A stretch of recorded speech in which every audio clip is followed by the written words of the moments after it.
ప్రభువుతో సావాసం ఎలాగ ఏర్పడుతుందంటే ఒక ప్రార్థనతో. ఆ ప్రార్థన ఏ ప్రార్థన అయి ఉండాలి? పశ్చాత్తాపంతో కూడిన ప్రార్థన అయి ఉండాలి, కన్నీటితో కూడిన ప్రార్థన అయి ఉండాలి.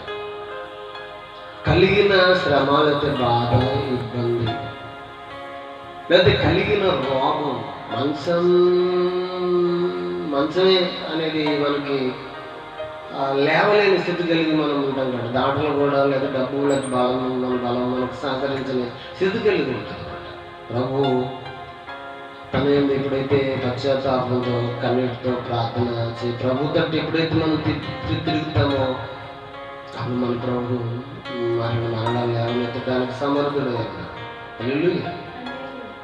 అప్పుడు మనం అంటారు, చాలా మంది అంటారు ఆ టైంలో అంటారు, ప్రభు మరి ఆయన నీవే దిక్కు, నాకు నీవే దిక్కు, నీవే నాకు ఆధారం.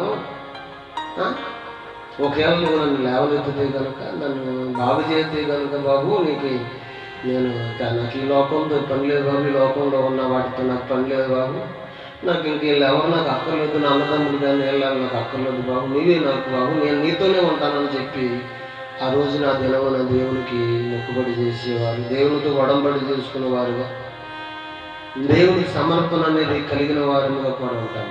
హల్లెలూయా.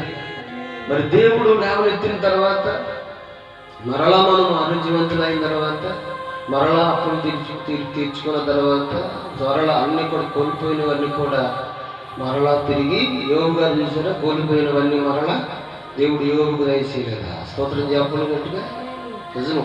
ఏదైతే కోల్పోయాడో రెట్టింపు దేవుడు ఇచ్చాడు. దేవుడు ఇవ్వడానికి సమర్థుడై ఉన్నాడు. ఆయన నమ్ముకున్నవారు, ఆయన కలిగి ఉన్నవారు, ఆయనతో సాహసం కలిగి ఉన్నవారు, బైబిల్ గ్రంథంలో రాయబడిన మాటలు బట్టి చెప్తున్నాను. నేను బైబిల్ గ్రంథంలో రాయబడిన మాట కాదు కానీ నా మట్టుకు నేను చెప్తున్నాను. ఆయన నమ్మిన వాళ్ళు, ఆయన చేస్తున్న వాళ్ళు చెడిపోయిన మట్టుగా నా విషయంలో నేను చెప్తున్నాను. నేనే ఆయనకి సాక్షిగా నేను నిలబడుతున్నాను. స్తోత్రం చెప్పండి.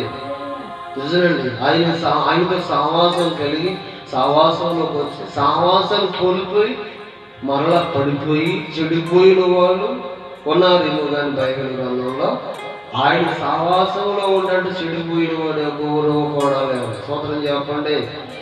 దావీదు గారు ఒక తప్పు చేశాడు.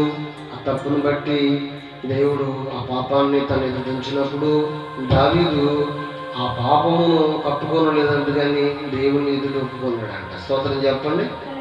నిజమండి. దావీదు ఆ పాపమును ఒప్పుకున్నాడంట. ఒప్పుకొని ఏం చేసాడంటే చక్కని మాటలు 51వ కీర్తనలో మనం చూడొచ్చు. చక్కగా ఒక సందర్భం వచ్చిందని మీకు చదివి వినిపిస్తాను చూడండి. 51వ కీర్తనలో మనము 5వ వచనం కానీ